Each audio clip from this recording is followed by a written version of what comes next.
Greetings, Tarnished. Tonight our chronicle covers the quiet pivots of destiny, those small ripples in the pond of the lands between that eventually become tidal waves of tragedy or triumph. Picture the golden dust of the Erdtree drifting through the air like radioactive glitter, settling on the rusted armour of fallen knights and the damp moss of forgotten caves.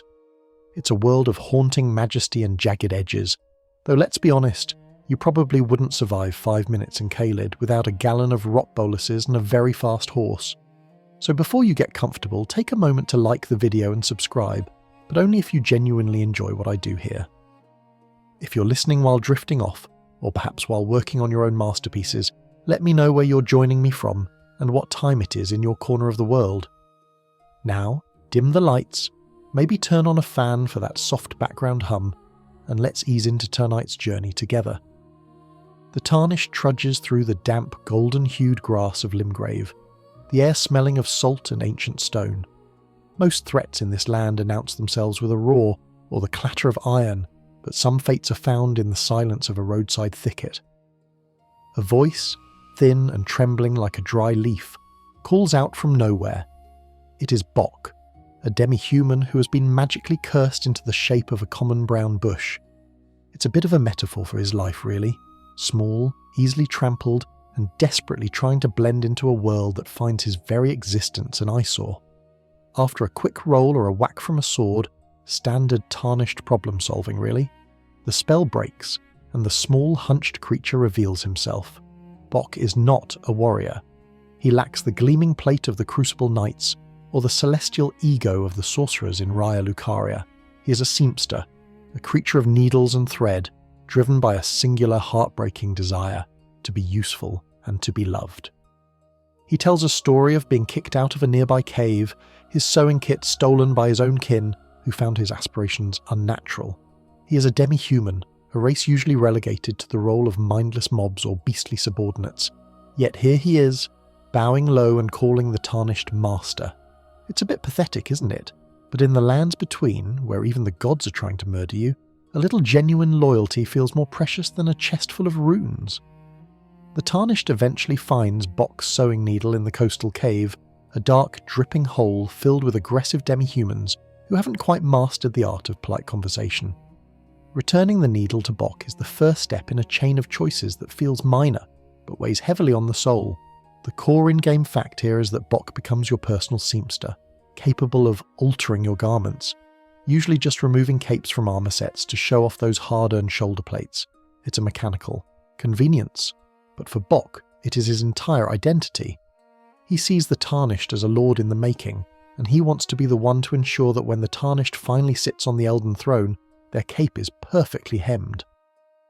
As the journey progresses, Bock follows the Tarnished across the map, appearing at various sites of grace, always eager, always shivering. But as the shadows of the Erdtree grow longer, Bock's insecurity begins to fester. He hears the whispers of the capital, the sneers of those who look at his bent back and coarse fur. He begins to hate his own reflection. He asks the Tarnished if he is ugly. He starts to dream of the impossible, becoming human. He believes that if he were only beautiful by the standards of the Golden Order, he might finally belong. This leads to the first hidden choice that quietly defines a life. Bock mentions he has heard of the Great Rune of the Unborn, held by Rennala in the Academy of Raya Lucaria. He knows that with a larval tear, a creature can be reborn, reshaped into something new. The player can choose to give him a larval tear, fueling his hope for a physical metamorphosis. If the Tarnished does this, Bock travels to the Grand Library of the Academy. When you find him there, the transformation is complete. He is human. He is tall, pale, and silent. He finally looks like the people who look down on him. But there is a cruel hitch in the logic of the lands between. Rennala's rebirth is flawed without the possession of her great rune. Those reborn eventually wither and die. By granting Bock's wish to be beautiful, in a conventional sense, the Tarnished effectively signs his death warrant. He stands in the library unable to speak, and upon the next visit his lifeless body is found on the floor. It's a bleak reminder that in this world, chasing the standards of the perfect Golden Order often leads to a hollow, silent end. However, there is a second, much more subtle path, one that many players miss entirely, because it requires an item found in a completely different corner of the world. In the hermit village of Mat Gelmir, tucked away behind a wave of aggressive sorcerers and a demi-human queen, lies a strange item, the Prattling Pate. You're beautiful. It's a small clay head that, when used, emits a gravelly, ethereal voice saying those two words. An obscure lore tidbit suggests that these pats were crafted by those who wished to communicate with the demi-humans, or perhaps were remnants of a time when the gap between beast and man wasn't a chasm of hatred. If the Tarnished stands before the sobbing Bock and uses the "you're beautiful" pat instead of giving him a larval tear, the reaction is immediate and visceral. Bock freezes. He recognises the voice. He believes it is the voice of his mother, the only person who ever saw the beauty in his small crooked heart. He realises that he doesn't need to change his flesh to be worthy of his master's service. By choosing a simple clay toy over a powerful rebirth item, the Tarnished saves Bock's life and preserves his spirit. He remains your loyal seamster, content in his own skin, avoiding the tragic fate of a perfect human corpse. The community frequently debates the nature of these prattling pates. Some fans theorise that the voice captured in the clay isn't just a generic recording, but a spiritual echo of the demi-human queen's lost maternal grace. There's a persistent theory that demi-humans were once a noble race under a different order, and the "you're beautiful" pate is a literal artifact of their forgotten dignity. Others argue it's just a clever bit of psychological manipulation by the Tarnished, a white lie told through a haunted megaphone, but for Bock it is the absolute truth. This choice doesn't change the ending of the game in terms of which god sits on the throne, or whether the world is consumed by frenzy. The Erdtree doesn't glow brighter because a demi-human found self-acceptance, but that's the beauty of it, isn't it? In a narrative defined by the shattering of stars and the slaying of demigods, the survival of a single tailor is a quiet, profound victory. It changes the story of the Tarnished. It shifts them from a mindless collector of runes to someone who understands the weight of a single soul's dignity. Think about the sheer gore involved in Bock's alternative fate.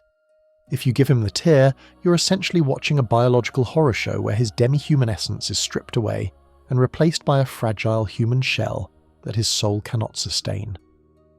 It's a messy, tragic waste of life, all for the sake of an aesthetic.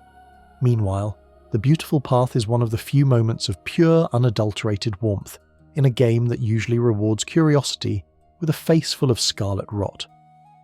It's easy to forget Bock as you're dodging the lightning of the draconic tree sentinel, or trying not to get flattened by a giant mechanical virgin. But every time you return to a site of grace and see him kneeling there, waiting to adjust your hemline, you're reminded of that choice. You chose to see the person, not the monster. You chose the clay voice over the silver tear. And in the grand, terrifying tapestry of Elden Ring, that little stitch of kindness is one of the most hidden, yet impactful choices you can make. Imagine the Tarnished sitting by the fire, the sparks jumping toward the dark sky of the Altar's plateau. Bock is there, his tiny fingers moving with impossible grace as he repairs a tear in a cloak. He's humming a soft, tuneless song. He's happy. And somewhere, in the cold, grand library of the Academy, there isn't a silent human corpse staring at the ceiling. That is the power of a hidden choice. It doesn't rewrite the laws of physics, it just makes the world a little less lonely. Of course, if you're a completionist who just wants the human transformation for the sake of seeing every quest line's end, you might find the beautiful ending less dramatic. But for the rest of us, who have died 1,000 times to dogs with too many teeth, there's something deeply satisfying about keeping the one guy who actually likes us alive. Just don't expect him to help you fight Malenia. He's a seamster, not a miracle worker. The Tarnished leaves the warmth of Bock's makeshift camp and returns to the cold, echoing halls of the Round Table Hold. It's a strange place, isn't it? A sanctuary that feels more like a gilded waiting room for the end of the world, where the fireplace never seems to actually provide heat, and everyone looks like they're one bad day away from a total mental collapse. Among the desperate and the devout stands Nephili Lu, a woman who carries herself with the weight of an ancient storm. She's tall, powerful, and possesses a sense of justice that feels almost alien in a land where might makes right is the only law written in the dirt. But nobility is a fragile thing when it meets the cold, calculating machinery of those who seek to control the lands between. The core in-game fact here is that Nephili is the foster daughter of Sir Gideon Ofnir, the all-knowing leader of the Round Table Hold. Gideon is the kind of guy who spends all day in a library but somehow knows exactly who you're talking to and how many times you've fallen off a cliff in the Erdtree. He's all-knowing, mostly because he's all-eavesdropping, which is a much less cool title. Nephili serves him with a fierce daughterly devotion, believing that his quest to restore the Elden Ring is a quest for a better world. But that devotion is shattered when she discovers the massacre at the village of the Albinaurics. Seeing the broken, tortured bodies of the innocent, ordered by the very man she calls father, breaks something inside her that no amount of whetstones can sharpen. As she sits despondently in the lower levels of the hold, staring at the floor with eyes that have seen too much truth, a new player enters the board. Preseluvis, or simply Seluvis, is a sorcerer who lives in a tower in Liurnia and radiates the kind of creepy uncle energy that makes you want to wash your hands after talking to him. He presents the Tarnished with a task: give Nephili a special potion. He claims it's for her own good, a way to ease her mind. In reality, it is a chemical lobotomy. Seluvis is a master of puppets. Not the fun kind with strings and googly eyes, but the kind where he turns living people into mindless, soul-shorn dolls for his collection. This is where the quiet choice begins. The game gives you a vial of potion and a target. Most players, used to following quest markers like a hungry dog chasing a steak, might simply hand it over. If the Tarnished gives the potion to Nephili, she drinks it in her state of despair, trusting the only person who still bothers to speak to her. The result is horrifyingly final. Her spirit is extinguished. She becomes a puppet, a literal item in your inventory that you can summon to fight for you. She is no longer a person, she is a biological tool, a silent echo of a warrior whose agency was stolen by a man who treats people like action figures. Honestly, if the Tarnished goes through with this, they deserve every "you died" scream that comes their way. It's a peak, are we the baddies moment, but the choice is hidden in the subversion of the order. You can take that potion to Gideon. He recognizes it instantly. He knows exactly what kind of degenerate Seluvis is and offers to dispose of it. By doing this, you save Nephili's life, but you don't necessarily save her spirit. She remains in the basement, a hollow shell of her former self, mourning the loss of her father's morality. To truly change her story, you have to look for something that isn't on any map. You have to return to the place where your journey began, the Chapel of Anticipation. There, guarded by the very grafted scion that likely poked you into a pulp during the tutorial, lies the Stormhawk King. These are not just any ashes. They are an obscure lore tidbit that connects back to the very foundation of the lands between. The item description reveals that these ashes belong to a monarch of the storm from an age before the Erdtree took root, a time when the winds of Stormvale were ruled by a true sovereign, not a pathetic, grafted coward like Godric. This hawk doesn't answer to anyone, yet it radiates an ancient, noble authority. When the Tarnished brings these ashes to Nephili, the transformation is internal rather than physical. You aren't giving her a magic power-up, you're giving her back her heritage. The sight and scent of the Stormhawk King remind her of who she is, a warrior of the Lu bloodline, a name that carries the weight of the first Elden Lord, Godfrey. Fans frequently debate the exact nature of her lineage.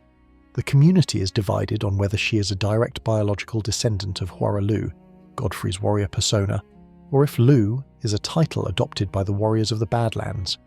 Regardless of the biology, the spirit is undeniable. By choosing to give her the ashes instead of the poison, you ignite a fire that eventually leads her to claim the throne of Stormvale Castle. It's a long game choice. You won't see the payoff immediately. You have to progress through the game, defeat Morgott, and fulfill the quest of a very loud, very annoying noble named Kenneth Haight. Kenneth is the kind of man who would try to explain the nuances of soil quality to a worm, but he has one good idea: finding a true ruler for Limgrave.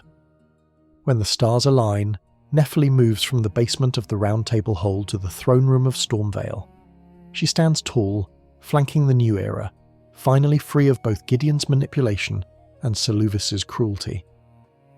The contrast between these two paths is a study in the dark themes Elden Ring loves to explore. On one hand, you have the puppet path, a tale of exploitation, and the literal erasing of a woman's soul for the sake of a summonable companion. It's gore for the spirit, a messy, cruel end that leaves a bad taste in the mouth.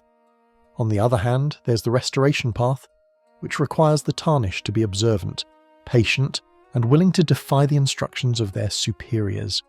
It turns a story of betrayal into a story of sovereign reclamation. And let's talk about the irony of Gideon Ofnir for a second. He calls himself all-knowing, yet he completely fails to see that his foster daughter, the woman he discarded as a useless pawn, has more potential to lead than he ever did. He stays in his room, surrounded by dusty books and the silence of his own ego, while Nephili returns to the storm.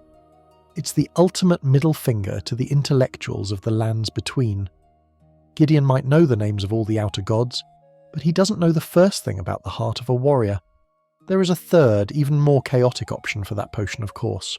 You can hold on to it until you meet the Dung Eater, a man whose name is already a 10-10 on the do not invite to dinner scale. If you give the potion to him while he's tied up in his cell, you turn the most reviled serial killer in the lands between into your personal puppet. There's a certain poetic justice in turning a man who loves to defile corpses into a mindless doll, but it still leaves Nephili in her state of despair. It's a choice that rewards the player with a powerful combat tool while leaving the emotional heart of the story a bit cold. Choosing to save Nephili and crown her queen doesn't just change her dialogue, it changes the political landscape of the world. In a land defined by decay and the shattering, seeing a seat of power actually filled by someone competent is a miracle. It suggests that even after the Elden Ring is mended, there might be people left who are worth ruling. It's one of those hidden choices that makes the Tarnished feel less like a murder hobo and more like a kingmaker. Imagine the scene. The winds of Stormvale are finally clearing, the smell of rot and grafting replaced by the sharp, clean scent of the ocean and the ancient storm. Nephili stands on the battlements, the Stormhawk King perched nearby, watching over a land that is finally beginning to breathe again. She looks out at the Erdtree, no longer a servant of its fickle grace, but a ruler in her own right. And down in the darkness of a hidden laboratory, Seluvis's puppet strings are silent. That is the ripple effect of a single vial of medicine, or a single bowl of ancient ashes. It's easy to get caught up in the big boss fights, the dragons that breathe scarlet rot, and the giants that throw trees at you. But the fate of Nephili Loux is a reminder that the most important battles are often fought in the quiet moments of conversation. It's about whether you see a person as a means to an end, or an end in themselves. One path gives you a puppet, the other gives the world a queen, and in a world as broken as this one, I think we could all use a few more queens and a lot fewer puppets, unless they're those little wooden ones that play the drums. Those are fine. The Tarnished moves from the windswept heights of Stormvale to the drowning blue beauty of Lernia of the Lakes. It's a place where the air itself feels heavy with the scent of old parchment and damp stone. A shimmering wetland where the very water seems to reflect the light of a moon that hasn't set in centuries. In the centre of this misty expanse sits the Academy of Raya Lucaria, a place of higher learning that is basically just a very expensive, very lethal version of a university where the students shoot blue lasers at you instead of handing out flyers for a campus pizza party.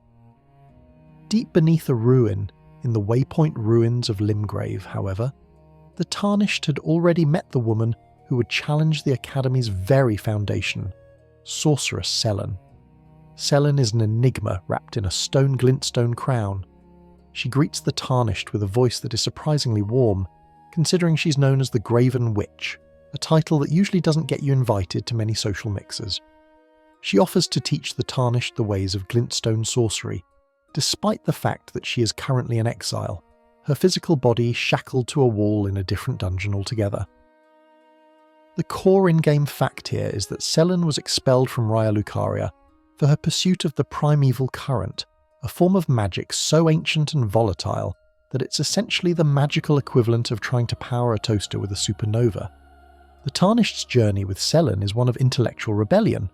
She wants to restore the primeval current to the heart of the Academy, believing that the current leaders have become stagnant, fearful of the very stars they claim to study. As the quest progresses, the Tarnished becomes her apprentice, travelling to the furthest reaches of the map to find the crystalline remains of her former masters, Azur and Lusat. Finding these legendary sorcerers is a bit of a reality check, They aren't wise old men sitting in libraries. They are literal piles of sentient glintstone, their humanity long since consumed by the cosmic forces they tried to harness. It's like looking into a future where your passion for your job literally turns you into a piece of office furniture. But Sellen isn't deterred by the sight of her masters turning into rocks. She has a plan. She needs her soul transferred from her dying, shackled body into a new, vibrant host, a doll hidden in Seluvis's secret basement. Once reborn, she sets her sights on the Academy's grand library. This is where the hidden choice presents itself, and it is framed by the arrival of a second player, witch hunter Jerren. Jerren is the eccentric, bearded castellan of Redmane Castle, the man who organised the Radahn festival. He's a veteran of countless wars, a friend of the Carian royal family, and a man who treats the execution of unnatural sorcerers as a sacred duty. He wears pants with a flamboyant, colourful pattern that honestly makes more of a statement than most of the bosses in this game. Outside the doors of the Grand Library, after the defeat of Rennala, 2 summon signs appear on the floor, 1 gold, 1 red. The choice is stark. You can side with Sellen, helping her overthrow the current Academy leadership and reclaim her place as the head of the school. Or you can side with Jerren, helping him put an end to the Graven Witch, once and for all. It's a choice between the chaotic, dangerous pursuit of knowledge and the rigid, protective enforcement of order. If the Tarnished chooses to side with Sellen, the battle is fierce. Jerren is a capable warrior, his flamberge dancing with a deadly bleeding grace. But with the Tarnished's help, the hunter is felled. Sellen stands triumphant in the library, replacing Rennala at the centre of the room. She speaks of a new age for the Academy, an age where the stars will once again guide the fate of the lands between. She's grateful, radiant, and seemingly on the cusp of a glorious new era. She even tells the Tarnished that if they fail to become the Elden Lord, they will always have a place by her side. It's almost sweet, in a we just committed a coup d'etat kind of way. But then the obscure lore tidbit kicks in, and it's a doozy. Sellen's ambition is her undoing. If the Tarnished returns to the library after a short time, Sellen is no longer standing at the centre. Instead, there is a graven school mass, a giant terrifying ball composed of stone glintstone heads, all fused together in a silent screaming heap. Item descriptions for the Graven School talisman explain that these masses are the seeds of stars, created by fusing together the souls and bodies of countless sorcerers. Sellen didn't just want to study the primeval current, she wanted to become it. In her pursuit of the ultimate magic, she transformed herself into a biological monstrosity, a collective consciousness trapped in a sphere of rock. She still speaks, but her voice is a strained, wet whisper. She achieved her goal, but at the cost of her individual existence. If the Tarnished sides with Jerren, the story ends differently. Sellen is killed, her quest for the stars snuffed out by the hunter's blade. Jerren rewards you with an ancient dragon smithing stone, a rare and valuable resource, and speaks of his duty being fulfilled. He's a man of his word and he moves on, perhaps to find another unnatural thing that needs a good stabbing. It's a cleaner, more traditional, heroic ending, but it leaves the Academy in its stagnant state, and it feels like a betrayal of the woman who spent the whole game teaching you how to shoot pebbles at dragons. The community frequently debates whether Sellen's transformation was a mistake or her intended goal. Some fans theorise that Sellen knew exactly what would happen, that the graven mass is the necessary physical form for a sorcerer to truly touch the primeval current. They argue that she didn't fail, she simply ascended to a state of being that the Tarnished cannot comprehend. Others point to her muffled, pained dialogue in her ball form as evidence that the transformation was a horrific accident, perhaps triggered by the lingering influence of Rennala or the inherent instability of the magic itself. There's even a debate about whether Rennala, who was shoved into a dark corner of the room during Sellen's triumph, is the one who ultimately gets the last laugh when Sellen inevitably collapses into a ball of heads. The gore in Sellen's quest isn't just physical, it's existential. The idea of your soul being mashed together with a dozen other people until you're just a giant rolling marble of magical stone is a special kind of horror. It's the ultimate be careful what you wish for scenario. Sellen wanted to be the greatest sorceress in history, and in a way she is. She's just also about 6 feet wide and made of faces. Choosing between Sellen and Jerren is a choice that reflects the Tarnished's own philosophy. Are you someone who believes that the pursuit of truth justifies any cost, even the total loss of self? Or do you believe that some doors are better left locked and that those who try to pry them open deserve to be stopped? By aiding Sellen, you facilitate one of the most grotesque transformations in the game, but you also fulfill the dying wish of a brilliant if mad scholar. By aiding Jerren, you maintain the status quo and receive a shiny rock for your trouble. It's a quiet choice because it doesn't change the world-ending stakes of the main plot, but it fundamentally changes the vibe of the Academy. If you side with Sellen, the Grand Library becomes a house of horrors, a place where a giant ball of heads stares at the ceiling forever. If you side with Jerren, it remains a dusty museum for a broken queen. It's a choice that lingers every time you go back to the library to reallocate your stats. You have to walk past Sellen, either as a corpse or a ball, and remember exactly what your apprenticeship led to.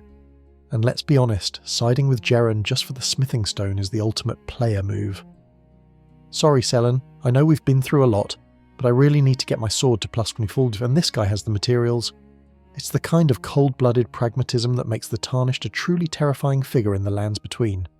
We aren't just here to save the world, we're here to optimize our builds, and if a few sorceresses have to die, or turn into spheres along the way, well that's just the cost of doing business. The story of Sellen is a reminder that in Elden Ring, hidden choices often lead to outcomes where nobody truly wins. You either kill a friend or help them turn into a nightmare. It's a beautiful, tragic mess, much like the blue-tinted lakes of Liurnia themselves. You spend hours looking for the perfect glintstone crown, only to realise that the person who gave it to you is now a geological event. But hey, at least the magic spells she taught you still work. Small favours, right? From the cold, stony gaze of the Graven School masses and the blue-tinted mists of Liurnia, the Tarnished travels east, where the very sky turns the colour of a bruised lung and the earth seems to weep a thick, rust-coloured bile. This is Caelid. It is a land that looks like it was designed by someone who had a very intense fever dream about a fungal infection, and then decided to make it everyone else's problem. The air here doesn't just feel heavy, it feels abrasive, filled with the spores of the scarlet rot that eat away at armour, flesh and sanity alike. It's a place where the dogs are the size of SUVs, and the crows have teeth, a reality check that reminds you that in the lands between, nature isn't just metal, it's actively trying to digest you. Honestly, if the Tarnished had any sense, they'd turn the horse around and head back to a nice, safe volcano, but destiny rarely favours the sensible. Tucked away in a shack on the edge of the rot swamp sits Gowry, a sage who radiates the kind of grandfatherly warmth that usually precedes a very complicated and dangerous request. He speaks of a young woman named Millicent, currently wasting away in the Church of the Plague, her body being consumed by the rot from within. The core in-game fact here is that Millicent is afflicted with the same divine decay that felled the demigod Radahn, and she is a daughter, or at least a scion of Malenia, the Blade of Miquella. Gowry wants you to find an unalloyed gold needle, a masterpiece of celestial engineering designed by Miquella himself to ward off the influence of the outer gods. The Tarnished finds the needle in the gut of a Commander O'Neill, who is hanging out in the middle of a swamp of pure rot, because apparently some people just hate having clean boots. After repairing the needle and delivering it to Millicent, a transformation occurs. The needle doesn't cure her, the rot is too deep for that, but it suppresses the decay, allowing her to stand, to speak, and to remember who she is. This sets off a journey that spans the entire map, from the heights of the Altus Plateau to the frozen secret roots of the Erdtree. Along the way, the Tarnished finds an obscure lore tidbit in the Shaded Castle, a green poison-soaked fortress ruled by the eccentric House Murray. Inside a chest guarded by a single, very dedicated Cleanrot Knight lies the Valkyrie's Prosthesis. The item description reveals that the Murray's family had a long-standing obsession with a prosthetic-wearing Valkyrie, Malenia, and this golden arm was a tribute to her. By bringing this arm to Millicent, the Tarnished gives her back her ability to fight. She isn't just a victim of the rot anymore, she becomes a warrior who mirrors the grace and lethality of the woman she was born from. But as Millicent nears the end of her journey, arriving at the base of the Erdtree, the story reaches a jagged, hidden fork in the road. Gowry's true intentions begin to leak out like pus from a wound. He doesn't want Millicent to be cured, he wants her to bloom. In his eyes, the scarlet rot is not a curse but a divine evolution. He believes that if Millicent is pushed to the brink of despair, specifically by being betrayed by the one person she trusts, she will flower into a beautiful, terrifying scarlet Valkyrie, much like Malenia did in the heart of Caelid. Near the drainage channel of the Erdtree, within a pit of bubbling rot and guarded by an ulcerated tree spirit that is an absolute nightmare for anyone's blood pressure, 2 summon signs appear. One is gold, inviting you to assist Millicent in her fight against her 4 sisters, other daughters of the rot who have come to kill her. The other is red, inviting you to challenge and kill Millicent yourself, fulfilling Gauri's wish for her betrayal. If the Tarnished chooses the gold sign, they descend into a frantic, bloody melee. Millicent fights with a desperate singular focus, her golden arm flashing in the dim light of the tree. Together you defeat the sisters, and Millicent earns the right to die on her own terms. She chooses to pull the needle out. She tells the Tarnished that she would rather rot away as herself than bloom into something beautiful and heartless that belongs to an outer god. It's a messy, agonizing death. She lies in the mud, her body finally succumbing to the decay, but she dies with her dignity intact. By choosing to help her, you gain the rotten-winged sword insignia, a powerful talisman, and more importantly, the unalloyed gold needle back, now infused with the essence of a soul that refused to be broken. If the Tarnished chooses the red sign, the tone shifts from tragedy to cold-blooded exploitation. You invade Millicent's world and cut her down. As she dies, she realizes the person she considered her only friend has betrayed her for the sake of a god's plan. This despair triggers the bloom. She dies, but she leaves behind a massive pulsing flower of scarlet rot. Gauri is ecstatic, and you receive Millicent's prosthesis, a talisman that boosts dexterity and attack power. It's a reward built on the bones of a broken trust, a physical manifestation of the player's willingness to be the villain in someone else's personal epic. The community is deeply divided by a persistent fan theory regarding Millicent's true nature. Many believe she isn't a daughter in the biological sense, but rather a discarded fragment of Malenia's own soul.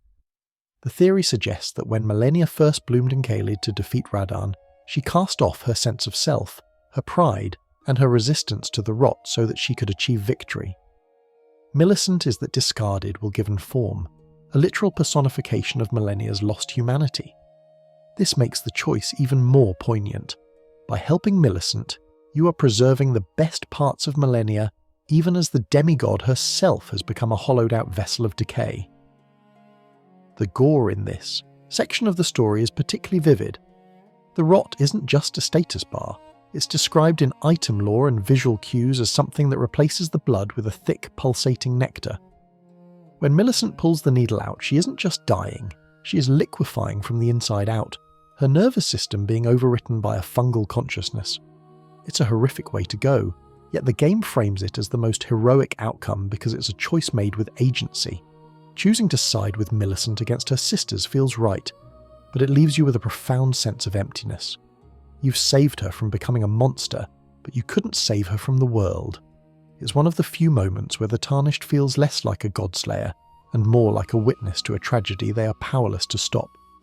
On the flip side, the betrayal path is a reminder that the Tarnished is often just another force of nature in the lands between, no different from the rot itself, consuming everything in its path to get a little bit stronger. Think about Gauri's reaction if you kill Millicent. He cries, but they are tears of joy, a religious ecstasy that is genuinely unsettling. He's the kind of man who finds beauty in a gangrenous limb because it reminds him of a flower.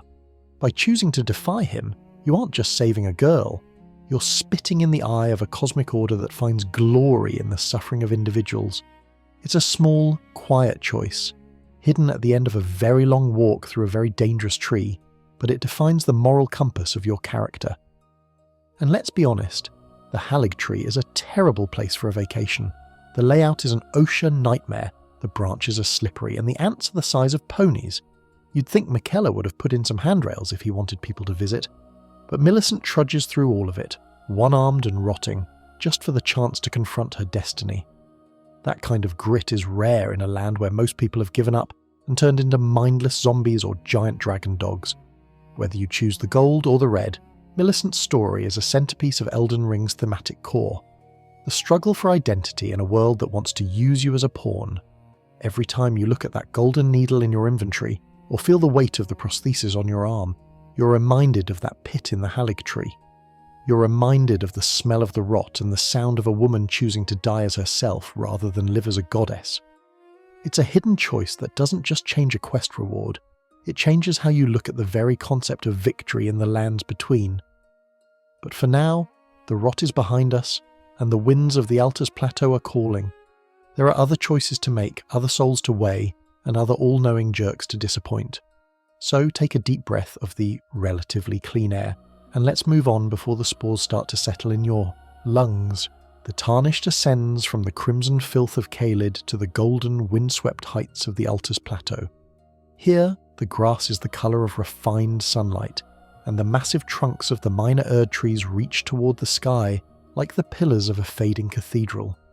It feels peaceful, almost regal, until you remember that the woods are full of omens, and the highway is guarded by a pair of tree sentinels who don't take kindly to pedestrians. Nestled in this region is the Volcano Manor, a jagged shard of obsidian rising from the centre of Mount Gelmir.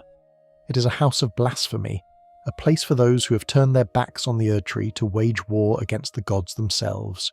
And within its dark, velvet-lined halls, we find Raya, the scout. Raya, or Zorias to her kin, is perhaps the most earnest person you'll ever meet in the lands between. You first encounter her in Liurnia, where she's been mugged for a necklace. She's polite, slightly hunched, and possesses a physical grace that feels deliberate. The core in-game fact here is that Raya is not actually human. She's a man-serpent, the daughter of Lady Tanith, the mistress of the manor.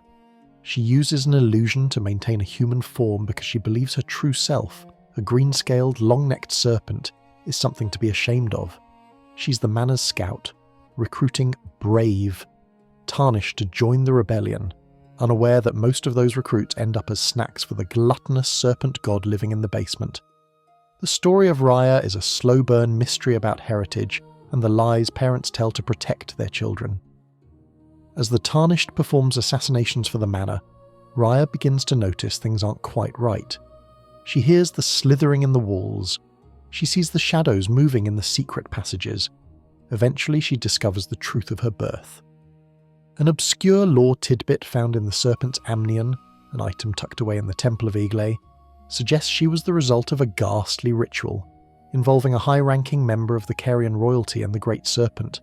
She wasn't born of love, she was born of an experiment in blasphemy. This realization breaks Raya. She flees into a hidden corner of the manor's dungeon, surrounded by the literal lava and gore of her family's legacy. When the Tarnished finds her, she's in her true serpentine form, curled up in misery. She believes her very existence is a sin. She begs you for a final kindness, to kill her and end her shame. At the same time, Lady Tanith, who, in her own twisted way, does love Raya, gives you a tonic of forgetfulness. She wants you to give it to Raya so the girl can forget the horror of her origin and return to being her happy, oblivious scout. This is the hidden choice. Do you grant her the mercy of death, the mercy of ignorance, or a third, more difficult path? If the Tarnished kills her as she asks, it is a quick, quiet tragedy. She dies thanking you, her body dissolving into the dark stone of the manor. It's a clean ending for a messy world, but it feels like a failure. If the Tarnished gives her the tonic of forgetfulness, she falls into a deep sleep.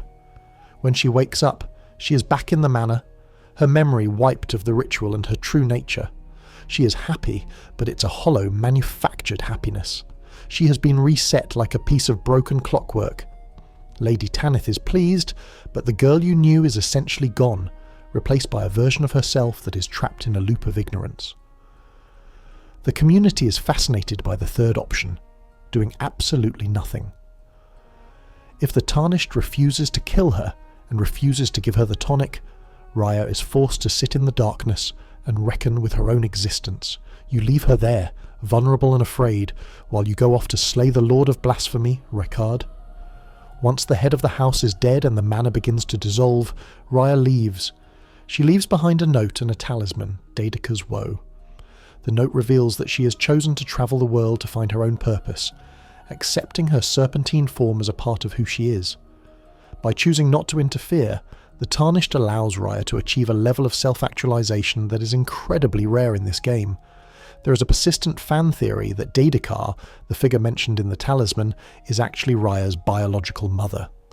The talisman's description speaks of a woman who distilled various forms of life to create monsters, suggesting that Raya's existence wasn't a mistake, but a masterpiece of biological engineering.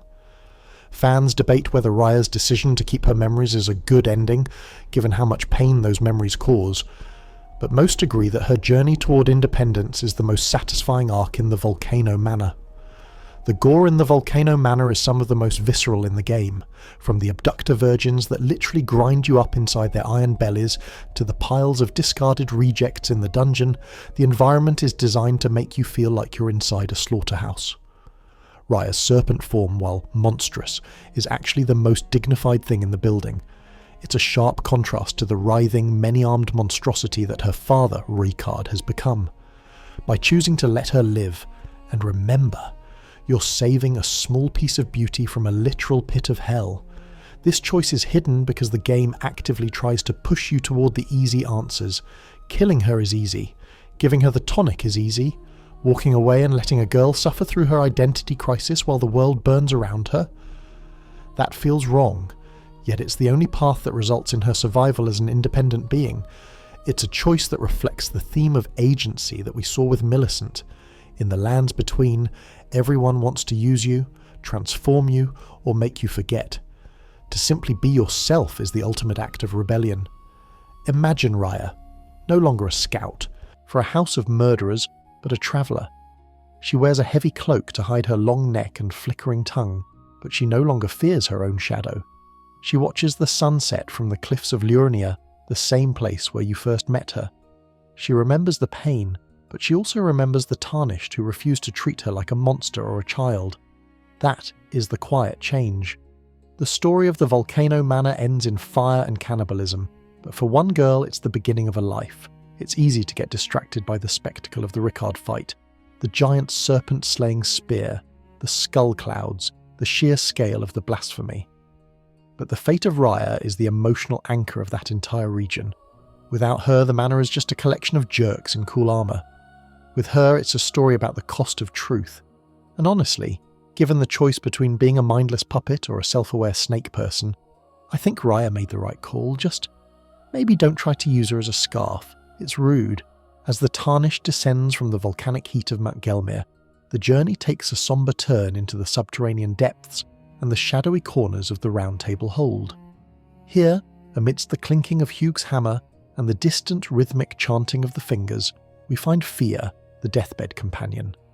She sits in a small, dimly lit room, her bed draped in silks that smell of old incense and lavender, a sharp contrast to the iron and blood of the world outside. She offers the one thing no one else in the lands between seems to have: a hug. It's a simple, human gesture that carries a heavy, hidden price. The core in-game fact is that Fia is a deathbed companion, a role from a land outside the lands between where women lay with the dead to absorb their warmth and eventually grant them a second life. In the eyes of the Golden Order, she is a blasphemy. She champions those who live in death, the skeletal, shambling remains of people who cannot truly die because the rune of destined death was stolen and hidden away. While most see these creatures as a plague to be purged by golden epitaphs and holy water, Fia sees them as victims of a broken system. They're people without a home in the current cycle of the world. The choice regarding Fia is one of the most intimate and quietly world-altering in the game. It starts with a hug. If the Tarnished accepts her embrace, she slips a Beldachin's blessing into their pocket. It's a nice little buff to poise, but it comes with a hidden debuff that reduces the player's maximum health. It is a literal vampiric exchange. She is taking a piece of your life force to fuel her own goals. Most players don't even notice the small red icon on their UI until they're halfway through a boss fight and wondering why their health bar looks a bit short. It's a clever bit of gameplay as storytelling. Comfort has a cost, and in this world, even a hug is a transaction. As the quest deepens, Fia gives the Tarnished a weathered dagger and asks them to find its owner. This sets off a chain of events that leads to the assassination of D, Hunter of the Dead, and Fear's flight to the deep-root depths, she settles at the feet of the massive distorted corpse of Godwyn the Golden, the first of the demigods to die.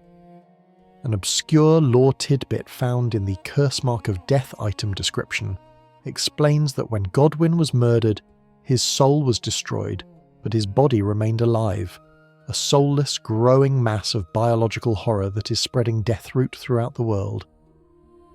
Fear intends to lay with this divine corpse, using the warmth she gathered from the tarnish to conceive a child, the mending rune of the Death Prince. The hidden choice here lies in how the tarnish treats Fear upon finding her in her secret sanctuary. You can approach her as an enemy, fulfilling the duty of the Golden Order to protect the world from the influence of death. If you choose to kill her, the quest ends abruptly. You stop the birth of the rune, but you also extinguish one of the few voices advocating for the outcasts. However, if you choose to let her hold you one last time, despite the health penalty, despite the evil nature of her cause, you enter the dream of the deathbed. There you face Lich Dragon Fortisax, a magnificent beast of lightning and shadow that stayed by Godwyn's side even in death. By defeating the dragon and allowing Fear to finish her ritual, she dies, leaving behind the mending rune. This choice quietly changes the story's climax. If the Tarnished uses this rune at the end of the game, they usher in the Age of the Duskborn. This ending doesn't fix the world in a traditional sense. Instead, it integrates death back into the cycle of life. It makes the living in death a natural part of the world's order. It's a dark, gothic resolution that acknowledges that some things can't be healed, they can only be accepted. The community is deeply divided over Fear's morality. Many fans view her as a manipulative figure who uses her sexuality and the promise of comfort to trick the Tarnished into aiding a cosmic horror. They point to the Baldachin's blessing as proof that she is a parasite. Others see her as a tragic heroine, the only person willing to show compassion to the undesirable elements of society. There is a persistent debate about whether the Age of the Duskborn is actually a good ending. Some argue it's a form of eternal peace, while others claim it simply spreads Godwyn's cancer to every living thing in the world. The gore in Fear's questline is atmospheric and existential. The deep-root depths are filled with the imagery of Prince of Death's pustules, gross, eye-filled growths that look like Godwyn's face erupting from the tree roots. The sight of Fear cradling the massive fish-like face of a dead demigod is one of the most haunting and stomach-turning images in the game. It is a literal marriage of the living and the rotting, a biological fusion of hope and decay. Choosing to support Fear is a choice to walk away from the perfection of the Golden Order and embrace the messy, decaying reality of the lands between. It changes the story from a quest to restore a golden age to a quest to find dignity in the dark. It's a hidden choice because it requires the player to be okay with being used. You have to accept the health penalty, you have to ignore the warnings of the righteous hunters, and you have to descend into the literal bowels of the world. Think about the moment you find Fear in the depths. She's small, fragile, and surrounded by the terrifying remains of a dead god. She expects you to kill her. When you choose to be held instead, it's a moment of profound subversion. In a game where every encounter is a fight for survival, choosing to be vulnerable is the most radical thing you can do. You're not just a warrior, you're a donor. You're giving her the strength to rewrite the laws of the universe. And let's be honest, D was kind of a jerk anyway. He was so obsessed with purity that he forgot that the world he was protecting was already a corpse. Fear might be a deathbed companion, but at least she's honest about what she's taking from you. The Golden Order takes your soul and tells you it's a blessing. Fear takes a bit of your HP and gives you a hug. I know which deal I'm taking. Just remember to use the blessing item to get your health back once the quest is done. No sense in being a martyr for too long. Every time you see a skeleton rise from the ground after that ending, you'll know it was your choice. You chose to give the dead a seat at the table. You chose the silk and the shadow over the gold and the light. It's a quiet change, but for those who live in death, it's the difference between being a monster and being a citizen of the new age. Now let's leave the damp roots behind and climb back toward the light, though the light has its own secrets, as the gold mask is about to prove.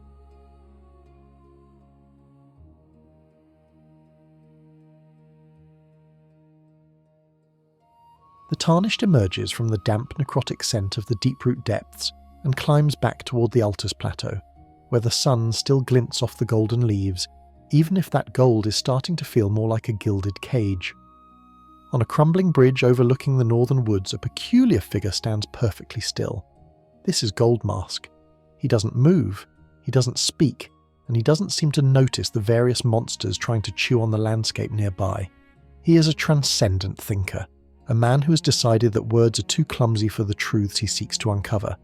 Instead, he uses his fingers to trace the rhythm of the Erdtree's light, performing a sort of celestial mathematics that looks, to the casual observer, like someone trying to catch a fly in slow motion. The core in-game fact here is that Goldmask is a scholar of the Golden Order, but he has reached a point of crisis. He's accompanied by Brother Corin, a priest from the Round Table Hold who acts as his scribe and hype man. Corin is deeply devoted, but he is also deeply limited. He sees Goldmask as a prophet who will reaffirm the perfection of the Erdtree, whereas Goldmask is starting to realise that the perfection has some very suspicious cracks in it. He's trying to solve the ultimate equation of the gods, and the variables aren't adding up. The hidden choice in this questline is less about a sword stroke and more about a gesture, and a massive revelation. As the duo moves toward the capital of Leyndell, Goldmask becomes stuck. He stands before the Erdtree, staring at the thorns that block the way, his fingers frozen in a gesture of confusion. He has encountered a paradox he cannot resolve, the nature of Radagon and Marika. To help him, the Tarnished must travel to a specific statue in the capital and perform the Law of Regression incantation. This requires a significant investment in intelligence, which is a bit of a reality check for the strength-only warriors out there. If you've spent the whole game just hitting things with a large stick, you might find that the ultimate secrets of the universe require you to actually pick up a book for once.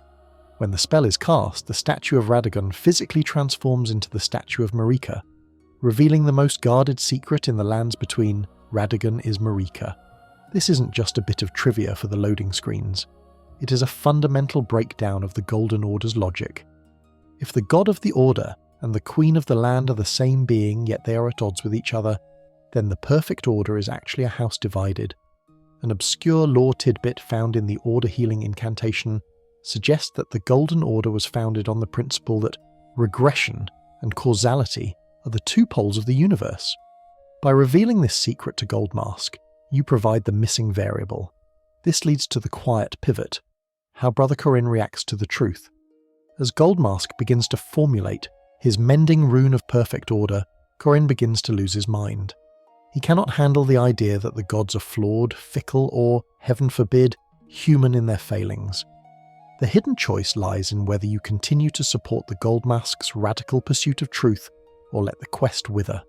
If you follow through to the end, after the capital has been turned to ash, you find Goldmask's corpse. He has finally completed his rune, but the effort has consumed him. He died thinking, which is a much more dignified end than most people get in this game, honestly. By taking the mending rune of perfect order to the finale, the Tarnished can usher in the Age of Order. This ending is the ultimate logical conclusion. It doesn't just fix the Elden Ring, it perfects it by removing the influence of the fickle gods. It creates a world of absolute, unbending law, where the whims of beings like Marika or the Greater Will can no longer cause world-shattering catastrophes. It's a clean, quiet, and somewhat sterile resolution. It's the ending for people who think the world would be much better if it were run by a very efficient spreadsheet. The community is deeply divided on whether this is a good ending. Some fans argue that Goldmask is the only true hero in the game, a man who used logic and observation to fix a broken universe without resorting to the typical burn it all down or turn everyone into monsters solutions. They see the Age of Order as a period of absolute peace and stability. Others, however, find it terrifying. They point out that a perfect order leaves no room for free will, emotion, or the chaos that makes life worth living. It's a debate between the safety of a deterministic universe and the messy, dangerous freedom of a fractured one. There's a persistent theory that Goldmask's rune effectively lobotomizes the concept of divinity, making the gods into nothing more than celestial gears in a machine. The gore in this section is intellectual and existential rather than physical. There are no exploding heads or piles of limbs here. Instead, there is the slow, agonizing psychological breakdown of Brother Corin. Watching a man of faith realize that his idol is a heretic and his god is a contradiction is its own kind of messy. When you find Corinne at the end, he is a broken man, weeping in the ash, having realised that the perfection he sought was actually a cold, indifferent calculation. It's a quiet, tragic end to a journey of the mind. Choosing to side with Goldmask is a choice to prioritise the system over the individual. It's a hidden choice because it requires the player to engage with the most abstract parts of the lore. You have to find the scrolls, learn the gestures, and solve the riddles. It's the nerd path to godhood, but it changes the story's conclusion from a restoration of power to a fundamental rewriting of the laws of existence. You aren't just the new Elden Lord, you are the architect of a new immutable reality. Think about Goldmask's final posture. He's slumped against the cliffs of the Ashen Capital, finally still. He doesn't look like a conqueror, and he doesn't look like a victim. He looks like a mathematician who finally found the answer to a problem that had been bothering him for 1,000 years. By taking his rune, you are honouring that search. You're saying that the truth, no matter how cold or rigid it may be, is better than the beautiful lies of the Golden Order. And let's be honest, Goldmask's outfit, or lack thereof, is a choice in itself. The man is essentially wearing a loincloth and a giant sun mask while standing in the middle of a war zone. That's a level of confidence we should all aspire to. He didn't need heavy armour or magic katanas, he just needed his fingers and a really big idea. By helping him, you're proving that sometimes the most powerful thing in the lands between isn't a demigod's hammer, but a silent man who noticed that the math didn't add up. Every time you look at the Erdtree in the Age of Order ending, you'll see it glowing with a steady, unwavering light. No flickering, no burning, no rot, just perfect, silent stability. It's the quietest change you can make to the story, because on the surface, everything looks fixed. But underneath, the very soul of the world has been replaced by a formula. It's a beautiful, terrifying victory. Now, let's move from the high-minded philosophy of the Sun Mask to the low-down tricks of a man who just wants your lunch money. The Tarnished moves away from the lofty, silent calculations of Goldmask and descends toward the more grounded, albeit treacherous paths of the world. In the lands between, gravity is a constant enemy, but human nature is often worse. Enter Patches. If you've played any of these chronicles before, you know the name. He is the perennial trickster, the man with the shining bald head and a heart like a bag of wet snakes. You first find him in Murkwater Cave, where he tries to rob you from the shadows of a loot chest. The core in-game fact here is that Patches is the only character who transcends the boundaries of time and space, appearing in nearly every iteration of these worlds, usually just to kick you off a ledge. He is a survivor, a man who views honour as a luxury for people who aren't currently being hunted by giant lobsters. Patches' journey in Elden Ring is surprisingly long and winding. He joins the Volcano Manor, acting as a sort of contractor for blasphemy, though he clearly lacks the ideological zeal of the other members. While Tanith is busy trying to feed the world to a serpent god, Patches is just looking for a cosy place to sit. However, as the manor falls and Rykard is defeated, Patches disappears. Most players assume he's simply moved on to his next con, but if you look closely in the shaded, poison-choked hallways of the shaded castle, you find him slumped against a wall, wheezing. He's been wounded, not by a god, but by the sheer exhaustion of living in a world that's constantly trying to end. He gives you an item, the dancer's castanets. He asks you to take them to Lady Tanith. He speaks of her with a rare, fleeting moment of genuine sentiment, suggesting that these castanets might remind her of who she was before she became obsessed with a man-eating snake. An obscure lore tidbit found in the Consort's Mask description hints that Tanith was once a dancer in a distant land, a woman of grace who caught the eye of Rykard back when he was a mere judge and not a pulsating mountain of meat. Patches, the man who trusts no one, seems to have developed a genuine, unrequited soft spot for the Mourning Queen. This leads to a hidden choice that is often missed, because it requires the player to navigate the aftermath of a boss fight in a way the game doesn't explicitly reward. After Rykard is slain, Tanith can be found in the boss arena, literally eating the remains of her husband in a desperate gore-soaked attempt to keep his essence alive within her. It's a scene of peak biological horror. The sound of wet tearing, the sight of a noble woman hunched over a steaming pile of god flesh. You can choose to give her the castanets Patches entrusted to you. When you hand them over, she barely acknowledges them. She says she has no need for such things anymore. It feels like a failure. It feels like Patch's one attempt at a meaningful gesture was swallowed by the void of Tanith's grief. This is the quiet change. It's not a change in Tanith, but a change in our understanding of Patches. If the Tarnished then returns to Murkwater Cave, they find Patches back in his original haunt. He tries to ambush you again, but mid-fight he recognizes you. He stops, yields, and goes back to being a merchant. The choice to deliver the castanets completes his arc, returning the world's most cynical man to his starting point, but with the hidden weight of a failed kindness on his shoulders. The community frequently debates Patch's true motivations. Some fans believe he is a saint in disguise, that his habit of kicking people off ledges is actually a way to force them to find hidden treasures or escape traps. In this theory, delivering the castanets is the one time Patches tried to do something purely good without a trick attached, and the world's rejection of it is what drives him back to his life of petty crime. Others argue he's just a simp for a queen, and the castanets were a desperate pick-me move. Regardless, the debate over whether Patches is a guardian angel or a total scumbag is one of the oldest in the fandom. The gore in this section is concentrated in the pits of the Volcano Manor and the boss room of the Serpent God.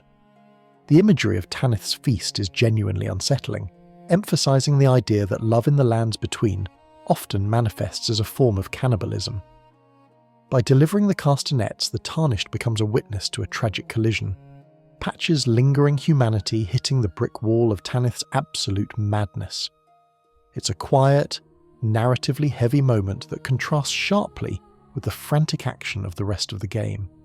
Choosing to fulfill Patch's request doesn't give you a legendary sword or a new ending. It gives you a sense of closure for a character who usually remains an enigma. It changes the story from a simple defeat the manor plot to a character study of a man who has seen the end of the world a dozen times and still decided that a set of castanets was worth a walk through a poison swamp. It's a hidden choice because most players just kill Tanith for her armor set, which, let's be fair, is a very nice set, instead of trying to engage with her grief. Think about Patches sitting in his cave at the end. He's selling his trinkets, making his jokes, and waiting for the next sucker to walk through the fog gate.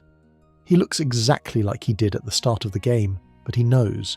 He knows that he tried to help, and he knows it didn't work. By choosing to be his messenger, you've shared in that quiet, cynical disappointment. You've seen the hero of the story act as a delivery boy for a broken-hearted thief. And let's be honest, Patch's squat is the peak of athletic performance. Most of us can't sit like that for 5 seconds without our knees exploding, yet he stays in that position for years. If he spent half as much time practicing his swordplay as he did working on his hip mobility, he'd probably be the Elden Lord by now, but that's not Patches. He'd rather sell you a piece of glass and tell you it's a diamond. By choosing to help him with the castanets, you're acknowledging that even a con artist has a story worth finishing. Every time you hear the clack of those castanets in your inventory, you're reminded that the lands between are full of people who are more than just their boss health bars. You're reminded that even in a world of gods and monsters, someone still remembers the girl who used to dance.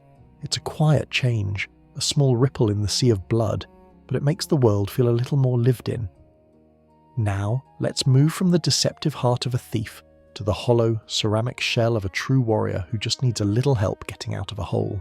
The Tarnished leaves the damp, deceptive shadows of Murkwater Cave and heads toward the open, sun-drenched fields of Stormhill and beyond, where the wind whistles through the holes of ancient ruins and the occasional giant tries to use you as a golf ball. It is here, often stuck in a hole of his own making, that we meet Iron Fist Alexander. He is a living jar, a sentient ceramic vessel with muscular arms and a booming voice that sounds like a barrel full of gravel and sunshine. He is perhaps the most beloved figure in the lands between, a literal tank of a man whose only goal in life is to become a champion through the accumulation of martial prowess and, well, dead bodies. The core in-game fact here is that Alexander is part of a collective of living jars, creatures whose purpose is to gather the remains of fallen warriors and transport them to the roots of the minor Erdtrees to facilitate rebirth. It's a bit of a grim sanitation job, really, the lands between's version of a compost bin, if the compost was made of legendary knights and had a booming personality. Alexander, however, has a bit more ambition than your average jar. He doesn't just want to be a delivery vessel, he wants to be a hero. He wants his contents to be of the highest quality, believing that by filling himself with the meat of the mighty, he inherits their strength and valour. The Tarnished's relationship with Alexander is one of mutual respect and frequent excavation. You knock him out of a hole in Limgrave, you share a celebratory toast after the Radahn festival, and you find him again in the volcanic baths of Mount Gelmir, where he's literally tempering his ceramic body in a lake of lava. He's trying to make himself harder, stronger, and more resilient. But as the journey reaches the crumbling, gravity-defying city of crumbling Farum Azula, Alexander reaches a crossroads. He realizes that despite all his efforts, his shell is cracking. He is a vessel that has seen too much combat, and he knows he cannot contain the champion he wishes to be forever. An obscure lore tidbit found in the Alexander's Innards item description reveals the true nature of his quest. The jars aren't just holding bodies, they are refining them. The strongest jars are those that have survived countless battles, their ceramic skins reinforced by the sheer will of the warriors inside. Alexander isn't just a container, he's a collective consciousness of everyone he's ever collected. When he asks the Tarnished for a duel to the death at the end of the world, he isn't being suicidal. He is looking for the final ingredient. He wants the Tarnished, the slayer of gods, to be the one who finally breaks him, so that his contents can pass on to the next generation. This is the hidden choice. Do you grant him the warrior's death he craves, or do you refuse him? While the game doesn't let you simply say no to progress the quest, the choice lies in what you do with what he leaves behind. If you defeat him, Alexander dies with a laugh, proud to have fallen to a true lord. He shatters, leaving behind his innards and a shard of his warrior jar. If you take these items to Jarburg, a hidden, peaceful village of jars tucked away in a cliffside in Liurnia, you meet Jarben, a small, eager potboy who dreams of following in his uncle Alexander's footsteps. By giving Alexander's remains to Jarben, the Tarnished quietly changes the lineage of the warrior jars. You aren't just delivering a message, you're passing on a legacy of defiance and ambition to a creature that was otherwise destined for a life of quiet gardening. This choice turns a tragic end into a new beginning. Jarben takes the innards, resolves to become a great warrior jar himself, and leaves the village to begin his own journey. You have effectively ensured that Alexander's spirit, and the spirits of all the warriors he carried, will live on in a new, stronger vessel. The community frequently debates the ethical implications of the living jars. Some fans find the whole concept of warrior meat slurry to be the pinnacle of Elden Ring's body horror, arguing that the jars are essentially traps for souls that are being denied a natural death. Others point to Alexander and Jarben as evidence of a beautiful symbiotic culture. There is a persistent theory that Alexander actually contains some of General Radahn's remains after the festival, which would explain his sudden spike in confidence and his ability to survive a lava bath. Fans love the idea that Radahn's legendary gravity is what's keeping Alexander's cracked shell together for so long. The gore in this section is unique. It's jar gore. When Alexander shatters, it's a mess of ceramic shards and warrior remains that look suspiciously like a very thick, very red stew. It's the kind of imagery that makes you want to skip lunch, but in the context of the game, it's treated with a strange pastoral reverence. Alexander isn't a victim, he is a harvest. By breaking him, you're releasing the pressure of 1,000 souls who are ready to be repotted. It's biological horror with a heart of gold. Choosing to fight Alexander is one of the hardest things a player has to do, not because the fight is mechanically difficult, though he can certainly pack a punch, but because he is your friend. He's the guy who helped you fight a giant fire giant and a cosmic gravity dog, but by choosing to kill him, you are respecting his agency. You are acknowledging that he is a warrior, not a piece of pottery. It's a hidden choice because many players feel like they're losing an NPC, when in reality, they are completing his masterpiece. Think about the moment the final blow lands, the ceramic cracks, the red glow fades, and Alexander speaks his last words with a sense of profound relief. He's not angry, he's satisfied. He's like a chef who finally finished a 10-course meal and just needs to lie down for a very long time. By taking his remains to Jarben, you are the one who cleans the kitchen and makes sure the next shift has everything they need. It's a quiet, domestic end to a story that spans the rise and fall of civilizations. And let's be honest, Alexander's internal dialogue must be a nightmare. Can you imagine trying to navigate a swamp while a dozen different knights are arguing inside your stomach about the best way to parry? No, use the shield. Shields are for cowards, use the two-handed stance. Can we please just find some oil for the hinges? It's a miracle he can even walk straight. By choosing to liberate him, you're basically giving those guys the vacation they've been waiting for since the shattering began. Every time you summon the warrior jar shard or see a small jar in the wild, you'll think of Alexander. You'll think of the way he got stuck in the mud and the way he stood tall against the fire. You chose to give him the ending he earned, and you chose to give a little potboy a reason to dream. It's a hidden change that doesn't save the world, but it saves the idea of the hero. Now, let's move from the noble heart of a jar to the burning, chaotic madness of a god who wants to melt everything down into a single screaming puddle. The Tarnished leaves the shattered remains of his porcelain friend behind and descends, not into another valley or castle, but into the very bowels of the earth, far beneath the foundations of Lindell, the royal capital. Down here, the golden light of the Erdtree cannot reach. The air is stagnant, smelling of ancient dust and the sharp metallic tang of madness. This is the subterranean shunning grounds, a sprawling labyrinth of sewers and forgotten cells where the Golden Order hid its mistakes. It is here that we encounter the most world-altering choice in the entire game, the path of the Frenzied Flame. The core in-game fact here is that the Frenzied Flame is the manifestation of the Three Fingers, an outer god that represents chaos and the total destruction of individuality. While the two fingers preach order and growth, the three fingers preach unbirth, the idea that life was a mistake, a fracturing of the one great into a world of suffering, and the only solution is to melt everything back down into a singular burning soup. It's the ultimate cosmic reset button. To reach this entity, the Tarnished must navigate a terrifying vertical platforming section, jumping down onto protruding tombstone coffins, while the ghosts of the nomadic merchants play a haunting, maddening tune on their fiddles. Accompanying the Tarnished on this descent is Hyetta, a blind maiden who asks for shabriri grapes. An obscure lore tidbit, and one that is particularly gruesome, is that these grapes are actually the rotting eyeballs of people who have succumbed to the frenzy. Hyetta eats them to see the distant light of the flame.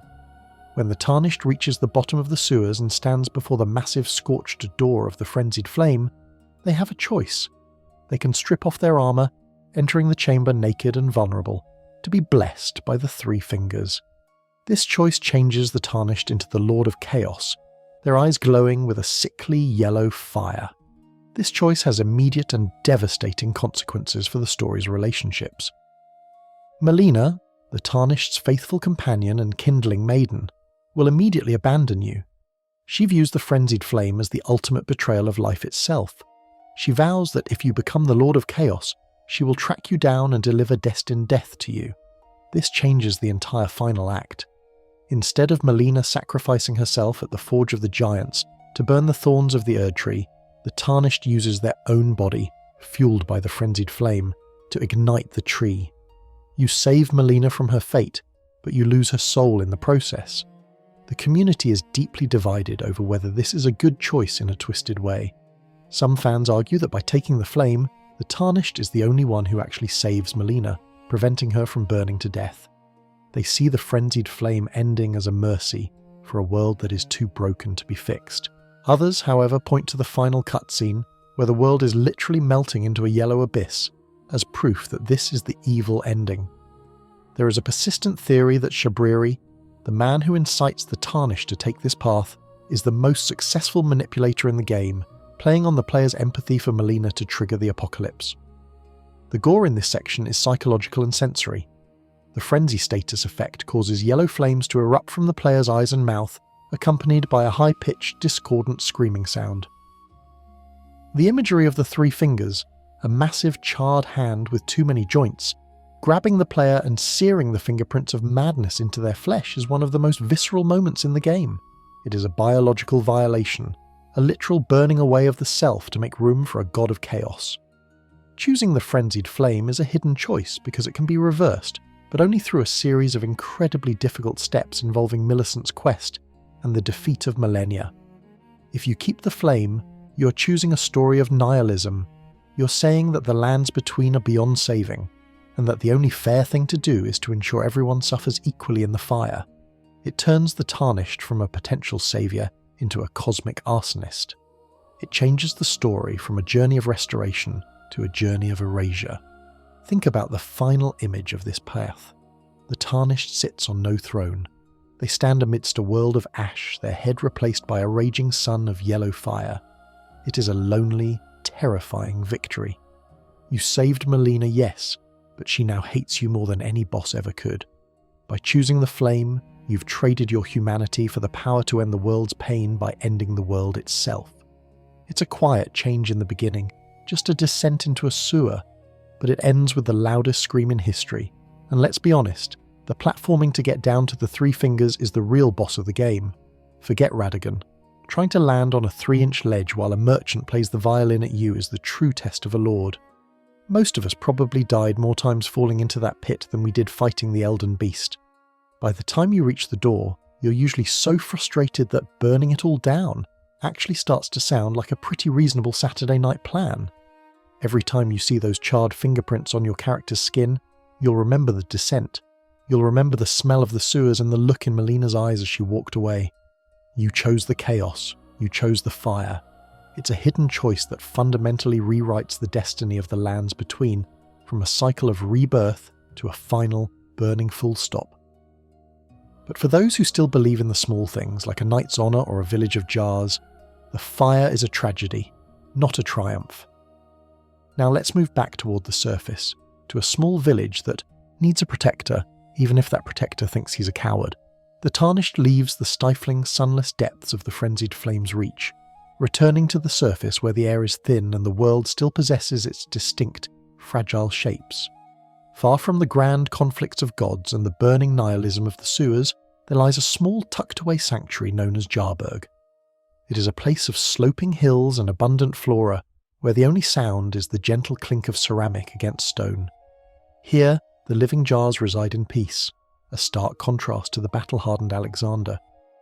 But even this pastoral idyll is touched by the shifting tides of the story, and it is here that we find Diallos Hoslow, a man whose life has been a series of expensive mistakes and shattered illusions.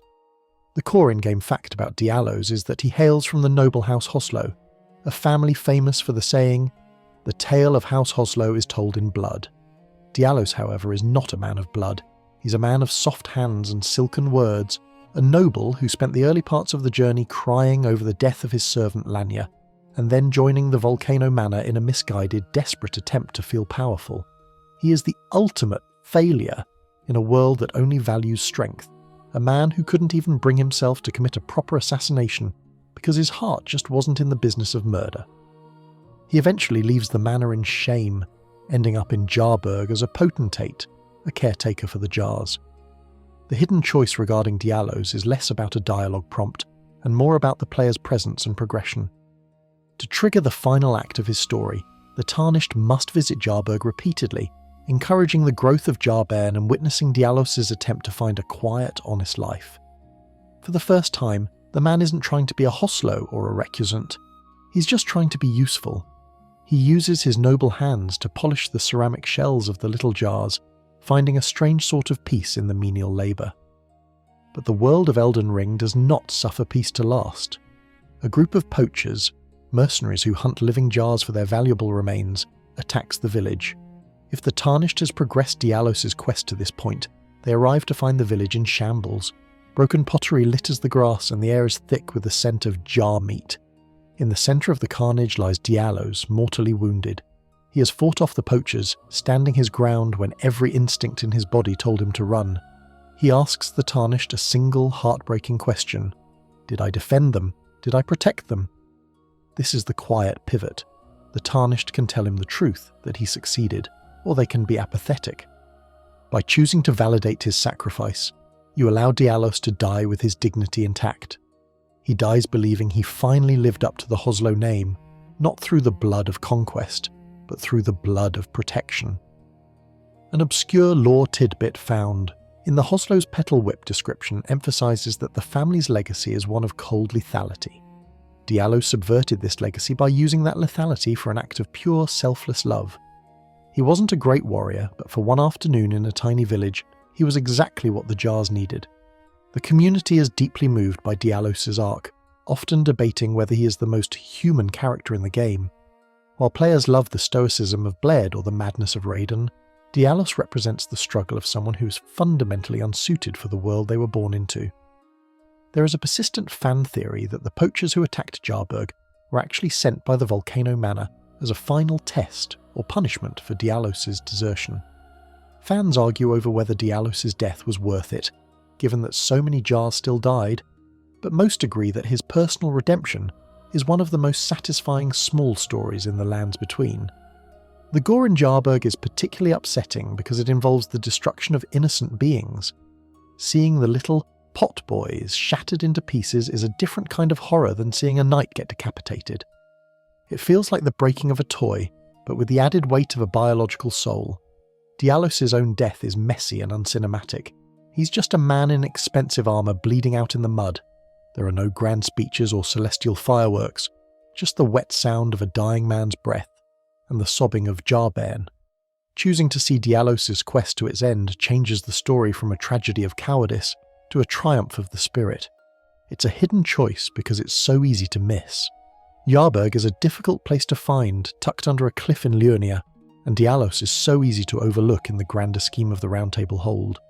But by being there, by witnessing his stand, you transform his narrative. He is no longer the useless Hoslow, he is the saviour of Jarburg.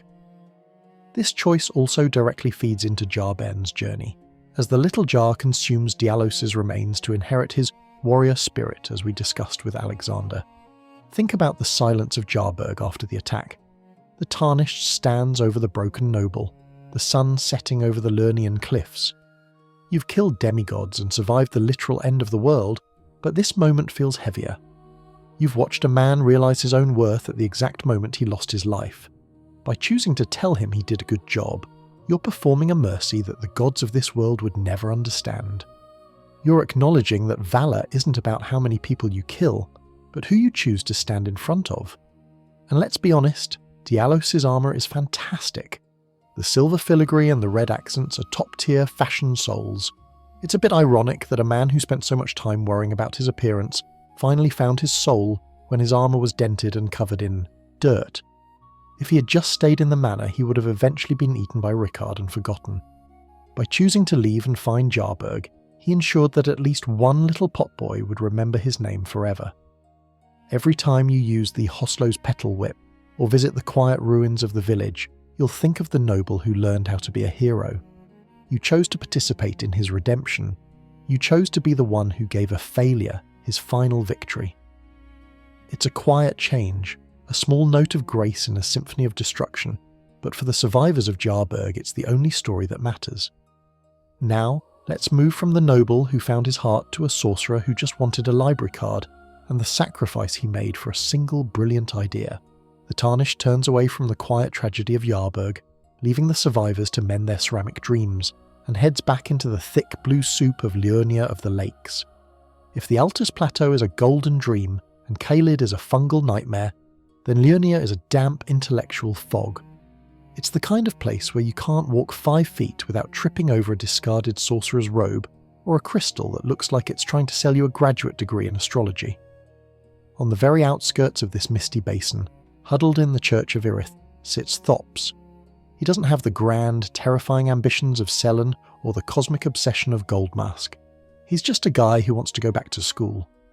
The core in-game fact here is that Thops is a bluntstone, a derogatory term used by the elite of the Academy of Raya Lucaria to describe students who lack the natural spark of glintstone brilliance. He was locked out of the Academy when the gates were sealed during the Shattering, and he's been sitting in this drafty church ever since, shivering in his thin robes and mourning his lost education. He's essentially the relatable king of academic mediocrity, a man whose greatest sin was being just okay at magic, in a world that demands you either be a genius or a corpse. The Tarnished's interaction with Thops begins with a small act of charity, giving him 10 runes. It's a pittance, really, barely enough to buy a stale meat dumpling, but Thops reacts as if you've handed him the keys to the kingdom. He tells you of the Academy Glintstone Key, the only way to bypass the shimmering blue seals that guard the school. However, Thops is too humble, or perhaps too broken, to ask you for your own key. He knows you need it. He simply asks that if you ever find a second key, you might consider bringing it to him. Finding that second key is a task that takes the Tarnished into the literal rafters of the Academy. It's tucked away on a chandelier in the Church of the Cuckoo, reachable only by a series of precarious jumps that would make a mountain goat nervous. It's a quiet, hidden choice. Most players, having already gained access to the Academy, might forget about the shivering blunt stone back at the start of the lake. They might keep the key as a souvenir or simply never bother to go back. But if the Tarnished returns to the Church of Irith and hands over the key, the change in Thops is profound. He's overcome with a joy so pure, it feels almost out of place in this cynical land. He heads back to the Academy, finally able to return to the place that defined his identity. But academia in the lands between is a lethal pursuit. When the Tarnished later explores the Academy, they find Thops. He isn't in the Grand Library or sitting on a council of masters. He's slumped over a small, nondescript desk in a side room, cold and still. He is dead. On his desk lies the fruit of his final hours, the incantation Thops' Barrier. An obscure lore tidbit found in the description of this spell reveals something staggering. While the brilliant masters of the Academy were busy trying to turn themselves into stars or balls of faces, the Bluntstone Thops succeeded in creating a spell that defies the very logic of glintstone sorcery. Thops' Barrier is a swinging arc of light that can deflect not just spells, but even the powers of the outer gods. It is a rejection of magic itself, a way to say no to the cosmic forces that have spent centuries bullying the inhabitants of the lands between. It is arguably the most sophisticated magical discovery in the game's recent history, born not from ego, but from the humble effort of a man who just wanted to understand. The community is deeply engaged in a debate over the cause of Thops' death. Some fans theorise that he was murdered by the jealous sorcerers of the Academy, who couldn't stand the idea that a Bluntstone had surpassed them. Others believe he died of simple exhaustion and exposure, that his body, weakened by years of shivering in a church, simply gave out the moment his life's work was complete. But a persistent, more metaphysical theory suggests that the creation of the barrier itself was what killed him. The idea is that the spell required a level of intellectual focus so intense it essentially short-circuited his brain. He didn't fail, he burnt out like a supernova, leaving behind a spark of pure protection for those who would follow. The gore in this section is sterile and lonely. It's the gore of a cold body in a quiet room, the ink of a quill still fresh on the parchment. There are no puddles of blood here, only the suffocating silence of a life that ended the moment it achieved its purpose. It's a different kind of intensity, one that speaks to the crushing weight of the Academy's atmosphere. You spend the whole game fighting dragons and gods, but Thops was killed by a desk and a dream. Choosing to give Thops the key is a hidden choice that fundamentally changes the legacy of the Academy. Without your intervention, Thops dies a nobody, a shivering exile whose name is forgotten by the tides of the lake. By giving him the key, you allow him to become one of the greatest sorcerers in history, even if he only held the title for an hour. You change the story of the Bluntstone into the story of the barrier. It's a choice that reflects the theme of unrecognised potential that runs through the game. In a world of demigods, sometimes the most important person is the guy who just wanted to finish his thesis. Think about Thops as he walked through those shimmering gates for the last time.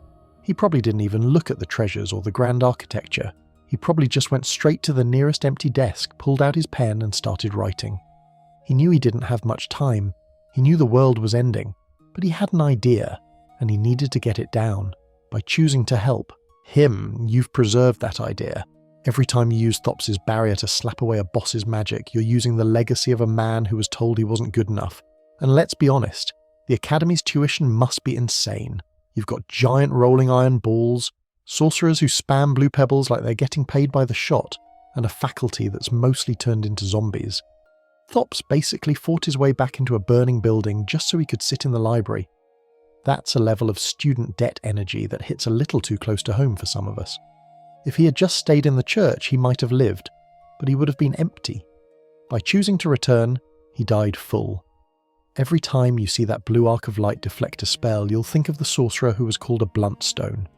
You chose to give him his chance. You chose the scholar over the warrior. It's a quiet change, a small ripple in the damp air of Liurnia, but it proves that even in a land of gods, a simple, brilliant idea is enough to change the laws of the universe. Now, let's leave the cold desks of the Academy behind and head back to the mud, to a man who sells prawns and the dark shadow that's waiting to turn him into a nightmare. The Tarnished moves away from the sterile intellectual halls of the Academy and returns to the muck and mire of the Liurnian wetlands.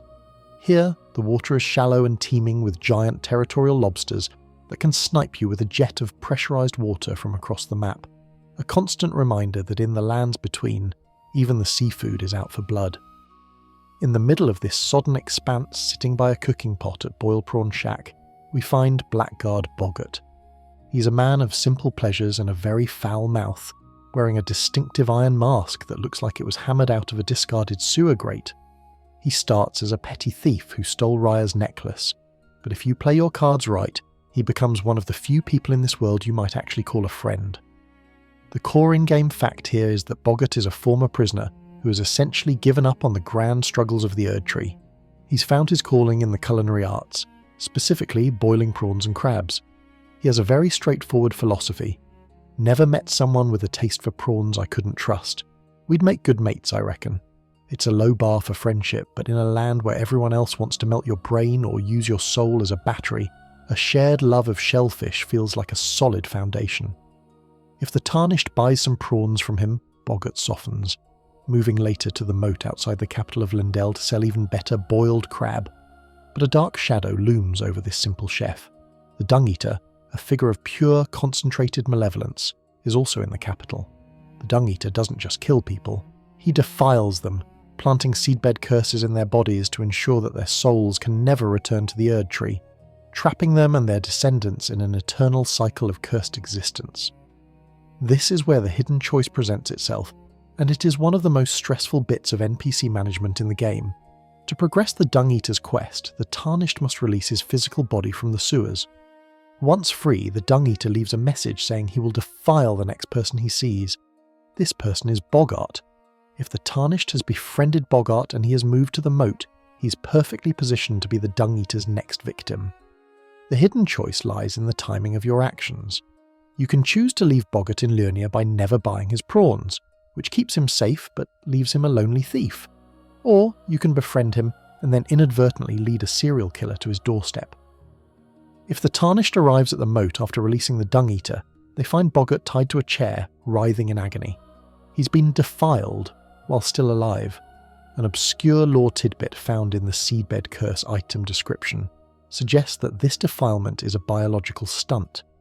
It prevents the soul from being recycled by the roots of the Erdtree, effectively creating a new cursed lineage. Boggart, the man who just wanted to boil some crab and have a chat, becomes a literal seedling for the world's most horrific plague. As he dies, he begs the Tarnished to kill the Dung-Eater, his voice a ragged whisper of pain and betrayal. I don't want to be cursed, not like this. By choosing to let him move to the capital, you have unwittingly turned a friend into a tragedy. The community is fiercely protective of Boggart, and there is a legendary save Boggart strategy that fans often debate. If you aggro Boggart, hit him but don't kill him, before the Dung-Eater arrives, he will be in a hostile state, and won't be eligible for the Dung-Eater's scripted attack. You then defeat the Dung-Eater, go to the Church of Vows to seek absolution, and Boggart will be back to his normal prawn-selling self, completely oblivious to the fact that you just saved his soul by punching him in the face. It's a classic piece of community metagaming that has become a part of the character's lore. The only way to save a friend in the lands between is through a little bit of tactical domestic violence. The gore in Boggart's End is some of the most visceral in the game, specifically because it happens to someone so mundane. Seeing the defilement isn't about blood, it's about the psychological horror of seeing a man's soul being systematically ruined. The Dung-Eater's armour itself is covered in small sun-like medallions that represent the omens, the very things the Golden Order tries to prune away. By defiling Boggart, the Dung-Eater is trying to make sure that everyone becomes an omen. It's a biological horror that spans generations, turning a single death into a permanent stain on the world's genetic history. Choosing to befriend Boggart, and then failing to protect him, changes the story from a heroic quest into a guilt-ridden slog. It's a hidden choice because the game doesn't warn you, it just lets you be friendly. lets you buy your crab, and then rips it all away to show you how cruel the Dung Eater truly is. This choice turns the final confrontation with the Dung Eater into a personal vendetta. You aren't just stopping a monster, you're avenging the guy who sold you lunch. Think about the moat outside Leyndell. It's a grey, dismal place, filled with the sound of distant bells and the smell of stagnant water. Boggart liked it there because the crabs were big and the customers were few. He thought he'd found a quiet corner to ride out the end of the world. By choosing to bring the Dung Eater into the equation, you've shattered that peace. The silence of the moat after Boggart dies is one of the loneliest sounds in the game. No more Marika's tits, you must be hungry. Just the wind and the sight of a seedbed curse pulsing on a dead man's lap. And let's be honest, Boggart's mask is a mood. It's the ultimate do not disturb sign. He's a man who realised that his face was a liability, so he just replaced it with a heavy bucket. If we all had that kind of commitment to privacy, the world might be a quieter place. By choosing to see the man behind the bucket, you've made yourself vulnerable to the pain of his loss. That's the hidden part of the choice. The more you care about the NPCs, the more the game hurts. Every time you eat a piece of boiled crab, you'll think of the Blackguard. You chose to give him a friend, and in doing so, you gave the world's most hateful man a target. It's a quiet change that highlights the fragility of life in the lands between. You can kill gods, but you can't always keep a chef safe in his own kitchen. Now, let's move from the tragedy of a common man to the tragic loyalty of a half-wolf, and the choice to end a shadow's suffering before the moon rises. The Tarnished leaves the stagnant moats of Leyndell behind, the taste of boiled crab turning to ash in their mouth as the journey shifts toward the celestial and the tragic. We move from the common man back to the realm of the demigods, specifically to the service of Ranni the Witch. At her side stands a figure that commands both awe and a strange, mournful respect. Bled the half-wolf. He is a towering warrior with the head of a wolf, draped in heavy fur and wielding a colossal sword that looks like it was forged from frozen moonlight. He is Ranni's shadow, a being created by the greater will to be her eternal protector and most loyal companion. But in the world of the Empyreans, loyalty is a leash that eventually chokes the life out of those who wear it. The core in-game fact here is that Blade is a failsafe. As a shadow, his very existence is tied to Ranni's compliance with the Two Fingers. If she ever truly rebels against the Golden Order, which is her entire mission, Blade is programmed by the cosmic forces of the universe to go mad and kill her. He is a biological weapon with a conscience, a guardian designed to turn into an assassin the moment his ward chooses freedom. Despite this, Blade's love for Ranni is so profound that he fights against his own nature for the majority of the story, helping the Tarnished pave the way for Ranni's Age of the Stars. The relationship between the Tarnished and Bled is one of the most straightforward and heroic in the game.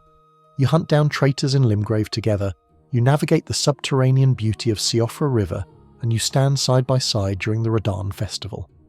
Blade is the quintessential bro, a warrior who never complains, always has your back, and treats every victory as a shared triumph.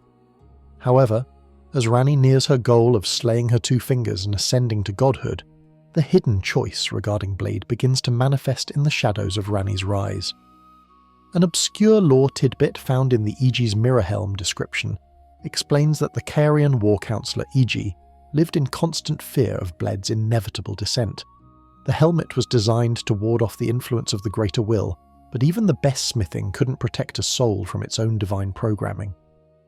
As Ranni departs for the stars, leaving her physical body behind, the Greater Will finally activates Blade's curse. When the Tarnished returns to Ranni's rise, they find the area littered with the corpses of Black Knife assassins, the very killers sent to stop Ranni. Blade has defeated them all single-handedly, but the effort has broken his mind. He is howling at the moon, pacing in circles, trapped in a loop of protecting the woman he is now biologically compelled to destroy. The hidden choice here is one of mercy versus avoidance. The game doesn't force you to go back to the rise. You could simply finish Ranni's quest, ascend to the throne, and leave Blade to rot in, his madness forever. But if the Tarnished chooses to confront him, they are choosing to give a hero a warrior's end. As you approach, Blade attacks. He doesn't recognize you. He's a whirlwind of fur and cold steel, fighting with a ferocity that suggests he is trying to kill the traitor inside himself. just as much as he's trying to kill you. By choosing to slay him, you are performing the ultimate act of friendship. You are releasing him from a body that has become a cage of conflicting orders. The community is deeply invested in the tragedy of Blade, often debating whether Ranni was cruel for leaving him behind. Some fans argue that Ranni knew exactly what would happen, and discarded Blade the moment he was no longer useful, making her a cold, manipulative goddess. Others point to her hidden dialogue where she calls Blade and Iji her dear friends, suggesting that her departure was a necessary sacrifice to save the world from the greater will, even if it cost her everything she loved. There is a persistent theory that Blade's resistance to his programming was so strong that he actually managed to break the greater will's influence for a few moments, which is why he was able to kill the assassins instead of hunting Ranni down immediately.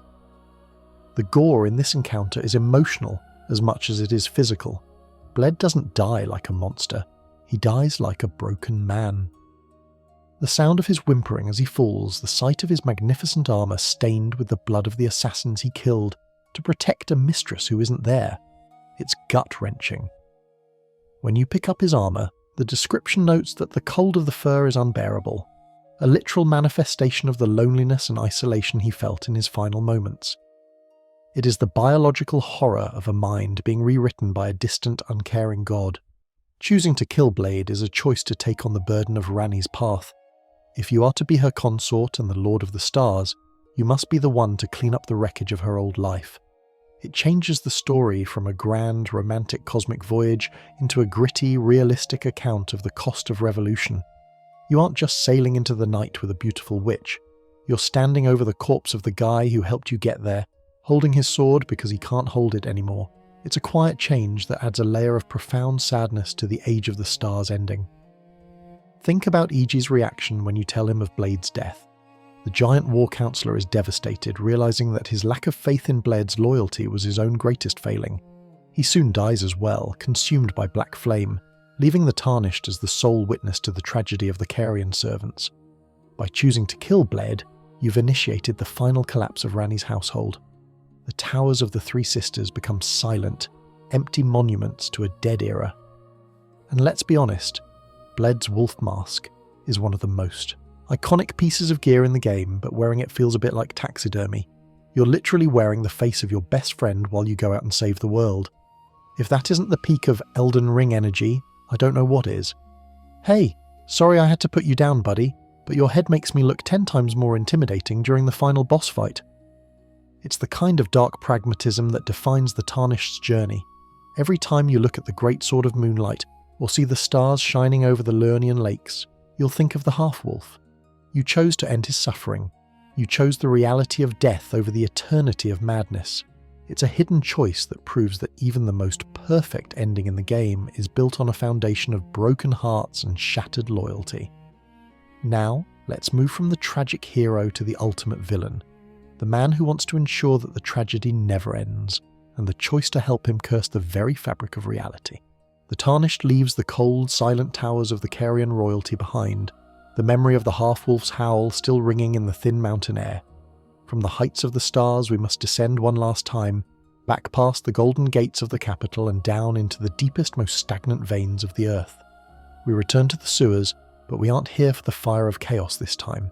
We're here for something much more personal, much more intimate and infinitely more repulsive. We're here to find the man who's been sitting in the Round Table hold, surrounded by ghosts and a singular rotting intent, the loathsome Dung Eater. The core in-game fact here is that the Dung Eater is one of the Tarnished of renown mentioned in the opening cinematic, right alongside the likes of Gideon Ofnir and Huara Lu. But while the others sought to lead or to learn, the Dung Eater only sought to defile. He is a serial killer of the soul, a man whose very name is a piece of community-wide humour. Let's be honest, Dung Eater is a bold choice for a professional title, and most of us probably spent our first few hours wondering if it was a literal description or just a very aggressive insult from the narrator. He wears armour that is covered in truncated golden horns, designed to mimic the appearance of the omens, those cursed beings who are born with horns and a life of guaranteed suffering. The choice regarding the Dung Eater is the ultimate test of the player's morality, or perhaps their curiosity for the macabre. It begins in the Round Table hold, where his red phantom sits in a room filled with the smell of decay. He tells you to find his real body in the sewers. Once you release him, the world becomes a darker place. As we saw with Blackguard Boggart, the Dung Eater's freedom is bought with the souls of the innocent. He asks you to bring him seedbed curses, horrific, fleshy growths harvested from the bodies of those he has murdered and defiled. He needs 5 of them to create his masterpiece, the Mending Rune of the Fell Curse.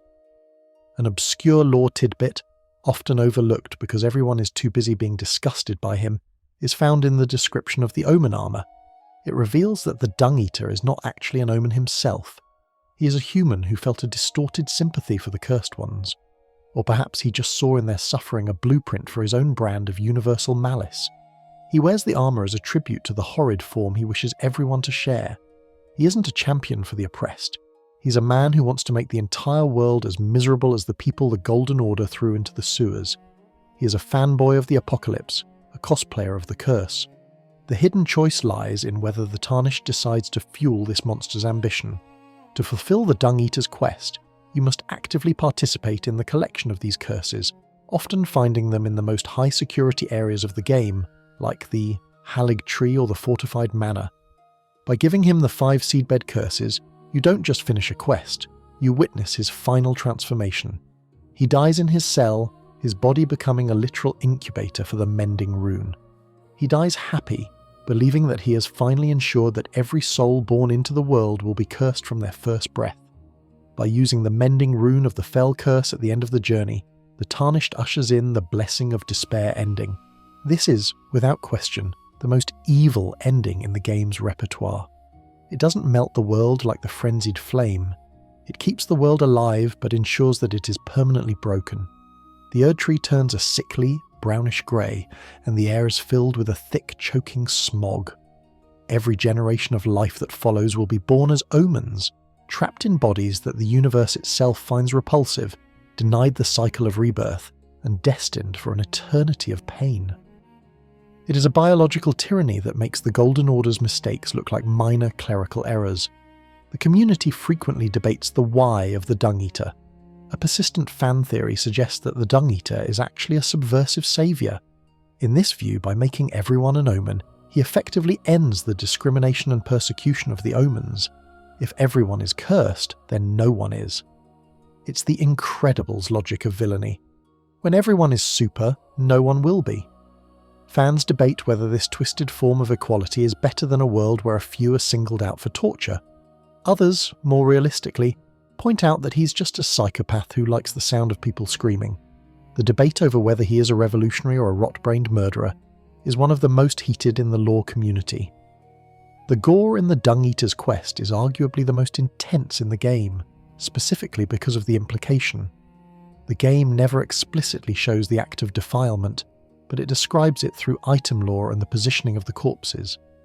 The seedbed curses are found on bodies that are tied to chairs, their heads slumped, their internal organs essentially turned into a garden for the curse.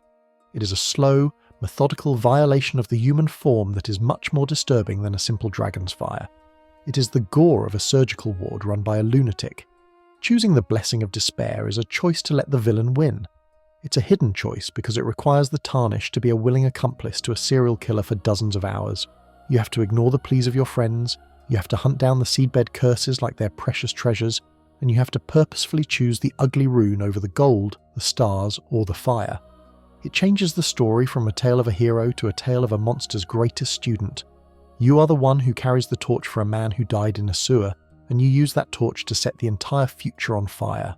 Think about the final image of the Blessing of Despair. The Tarnished sits on the Elden Throne, but there is no glory.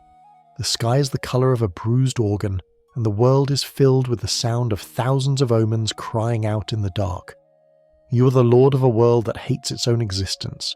You've won, but you've won a kingdom of ash and agony. By choosing this path, you've proven that the Tarnished can be something much more terrifying than any demigod. A person who chooses cruelty simply because they can. And let's be honest, the Dung Eater's dialogue is some of the most try-hard edginess in gaming history. I will defile you and all your children's children. Okay, buddy, we get it. You didn't get enough hugs as a kid. If he put half the energy he spends on defiling into a hobby like gardening or pottery, well, we saw how that turned out for Diallos and Thops. Maybe the Lands Between just needs better career counselling, but instead we get a guy who wants to turn the Erdtree into a giant cursed weed. Every time you look at that grey smog-filled sky in the final cutscene, you'll remember the choices you made. You'll remember the blackguard, the seedbed curses, and the man in the horned armour. You chose the despair. You chose the curse. It is the final, most hidden pivot. The choice to let the world rot from the inside out just to see what happens. It is a quiet, horrific change that echoes through eternity, long after the last night has fallen and the last grace has faded. But for now, the journey is over. The 15 choices have been made, the ripples have become waves, and the Lands Between have been reshaped by your hand. Whether you chose the stars, the gold, the fire, or the curse, the story is yours. The fires of the forge are cooling, the dragons are silent, and even the dung-eater's screams are fading into the distance. As we reach the end of our journey through the fractured beauty and jagged horrors of the Lands Between, the heavy weight of the great sword begins to lift from your shoulders. Imagine the golden dust of the Erdtree finally settling, the glow fading to a soft amber ember that provides just enough light to see the path home. The long winding roads of Limgrave and the treacherous cliffs of Lurnia are far behind us now, swallowed by a gentle velvet mist that muffles the sound of the wind and the distant clatter of iron. You're safe, tucked away from the reach of the scarlet rot and the gaze of the outer gods. The stars above the Haligtree are blinking out one by one, like candles being snuffed by a kind hand, leaving only the quiet, rhythmic breathing of a world that is finally allowed to rest. Think of the small victories we found, the seamster's smile, the jarbairn's hope, and the quiet dignity of a noble who found his heart in the mud.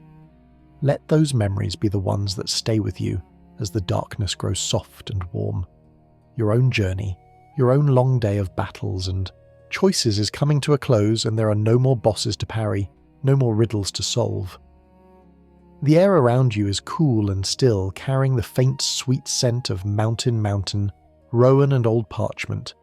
Close your eyes and let the world of the Elden Ring dissolve into a dream of peaceful fields and silent forests, where the light is always golden and the water is always clear.